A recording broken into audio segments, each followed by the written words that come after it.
उदयपुर के railway station पर कई सारी दुकानें थीं और ये सारे लोग पास के गांव के ही लोग थे। कई सालों से लोग उस रेलवे स्टेशन पर अपनी रोजी रोटी चलाने के लिए दुकान लगाए बैठे थे, लेकिन पिछले कुछ समय से उस रेलवे स्टेशन पर लोगों का आना जाना कम हो गया था। एक रोज उस रेलवे स्टेशन पर एक पति पत्नी उतरते हैं। अरे भाई सुनो जरा, ये दौलतपुर गांव का रास्ता किधर से जाता है?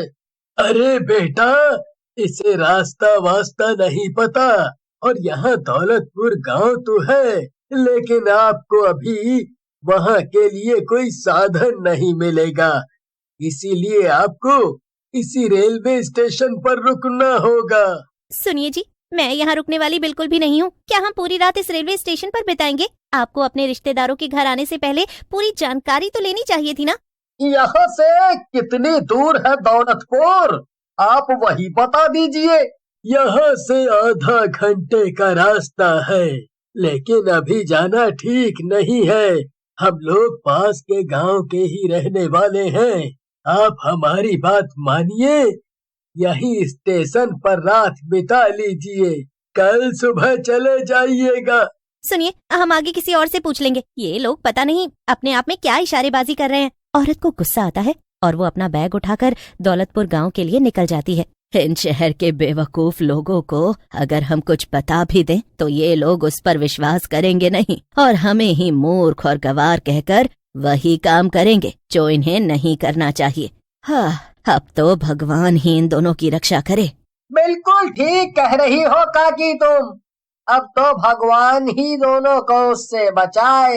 लेकिन अगली सुबह करीब 6 बजे जब ये तीनों घर की तरफ जा रहे होते हैं, तभी उन्हें लोगों की भीड़ दिखती है। जब तीनों वहां पहुंचते हैं तो देखते हैं कि वो औरत और आदमी बीच रास्ते में मरे पड़े हैं। भगवान अब उनकी आत्मा को शांति दे। अगर रात भर स्टेशन पर रुक गए होते तो ये हाल तो ना होता इन लोगों का। देखो जरा, भेलपूरी भी खरीदी थी इन्होंने। धीरे धीरे समय बीत रहा था और महीने में कम से कम 4 से 5 लोगों की मौत दौलतपुर गांव जाने वाले रास्ते में ही हो जाया करती। हर कोई इस राज से अनजान था कि आखिर लोगों को कौन मार रहा है, लेकिन गांव के आसपास के लोग इस बात से वाकिफ थे और वो इस बात का जिक्र भी नहीं करना चाहते थे। एक रोज कुंती अपनी समोसे की दुकान लगाती है और वो बहुत खुश थी। आज मैं 2 घंटे बाद ही ये समोसे बेचकर चली जाऊंगी। वो क्या है ना, मेरा बेटा आने वाला है शहर से और बहू भी, तो मुझे उनके लिए खाना पीना बनाना है।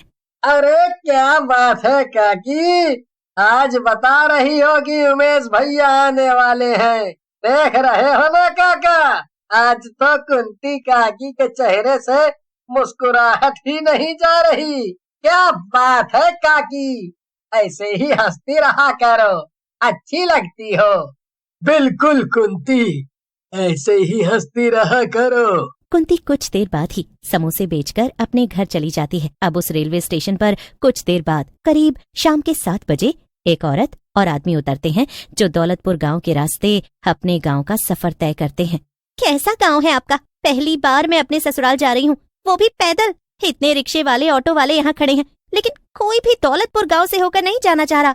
लेकिन मुझे दौलतपुर गांव इसलिए भी जाना है क्योंकि मैं अपने दोस्त से मिलते हुए अपने घर जाऊंगा।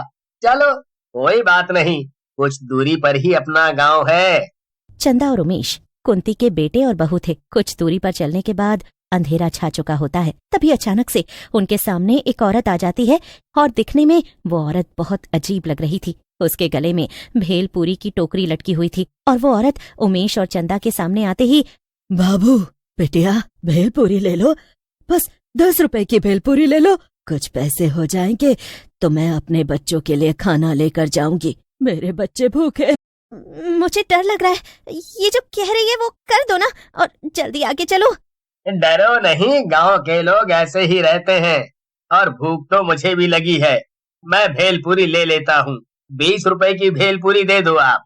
उमेश और चंदा उस औरत से 20 रुपए की भेलपूरी ले लेते हैं और जैसे ही वो दोनों भेलपूरी खाते हैं वैसे ही उनका दम घुटने लगता है और वहाँ वो औरत ये देखकर जोर जोर से हंसने लगती है और अपने असली रूप में आ जाती है। दरअसल वो एक चुड़ैल थी।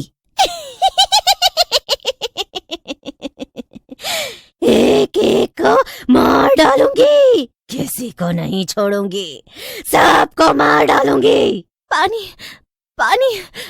चुड़ैल जोर जोर से हंस रही होती है और उमेश और चंदा नीचे जमीन पर गिरकर अपने गले को पकड़कर चीख चिल्ला रहे होते हैं। कुछ देर बाद वो चुड़ैल उन दोनों को मार देती है और अगली सुबह कुंती को इस बात की खबर लगती है कि उसके बेटे और बहू को भेलपूरी बेचने वाली चुड़ैल ने मार डाला। हे भगवान! कई सालों बाद मेरा बेटा घर लौट कर आया था और मेरी बहू वो तो पहली बार गांव आई थी। सब कुछ बर्बाद कर दिया उस चुड़ैल ने। मेरे बच्चों ने क्या बिगाड़ा था उसका? गांव वालों को उस भेलपुरी वाली चुड़ैल के बारे में पता था, जो दौलतपुर गांव के रास्ते में रात के वक्त लोगों को भेलपुरी बेचकर मार डालती थी। जो कोई उसकी भेलपुरी खाता वो मारा जाता। ऐसे ही लगभग आगे भी चलता है और उस रास्ते से आने जाने वाले लोगों को वो चुड़ैल अपना शिकार बना रही थी। कुंती अब समोसे बेचने का काम छोड़ चुकी थी। वो बीमार रहने लगी थी और करीब अपने बेटे बहू के मरने के 1 महीने बाद सदमे से कुंती की भी मौत हो जाती है। गांव में कुंती की मौत के बाद लोगों में उस चुड़ैल को लेकर और भी ज्यादा दहशत फैल गई थी। हर कोई उस चुड़ैल के बारे में ही बात कर रहा था। एक रोज चाय बेच रहा कैलाश एक बाबा जी को चाय पिलाता है। बच्चा खुश रहे, भला हो तेरा। इस गांव में लोगों का कभी भला नहीं हुआ है जब से वो दुष्ट चुड़ैल लोगों को सता रही है। किसकी बात कर रहा है तू बच्चा? उस चुड़ैल की जो बेकसूर लोगों की जान ले रही है। मुझे सब ज्ञात है वो ये सब क्यों कर रही है। क्या क्या जानते हैं आप? क्या आप हम गांव वालों की मदद करेंगे? यहाँ हर दूसरे तीसरे दिन कुछ ऐसा हो जाता है जिसकी हमें उम्मीद नहीं होती। मैं तो कुछ नहीं कर सकता, लेकिन मैं तुम्हें जिनका पता दे रहा हूँ वो इसमें तुम्हारी मदद जरूर करेंगे। वो बाबा जी वहां से चले जाते हैं और एक तांत्रिक का पता चाय वाले को बता जाते हैं। अगले दिन चाय वाला और नंदू उस तांत्रिक बाबा के पास पहुंचकर उसे सारी बातें बताते हैं। तांत्रिक भी अब उस चुड़ैल को अपने वश में करने के लिए गांव पहुंचता है और एक बड़ी पूजा के साथ उस चुड़ैल को अपने बस में करने के लिए मंत्रों के उच्चारण के साथ वहां उपस्थित करता है। और कुछ देर बाद वो चुड़ैल वहां प्रकट भी हो जाती है। तुम गांव वाले मूर्ख हो, सबके सब मारे जाओगे, सबके सब मारे जाओगे मेरे हाथों। भूल गए वो दिन जब इस गांव की एक औरत और एक लड़के ने मुझे सिर्फ इसलिए मार डाला क्योंकि मेरे पास सिर्फ 500 रुपए थे जो मैंने भेलपूरी बेचकर पूरे दिन में कमाए थे। लेकिन जब मैं घर जा रही थी तो उन्होंने मेरा रास्ता रोका, मुझसे मेरे पैसे छीन लिए और जब मैं चिल्लाने लगी तो मेरी जान ले ली। जितना दुख मुझे अपनों से दूर होकर हुआ उतना ही दुख मैं तुम सबको दूंगी, सबको मार डालूंगी।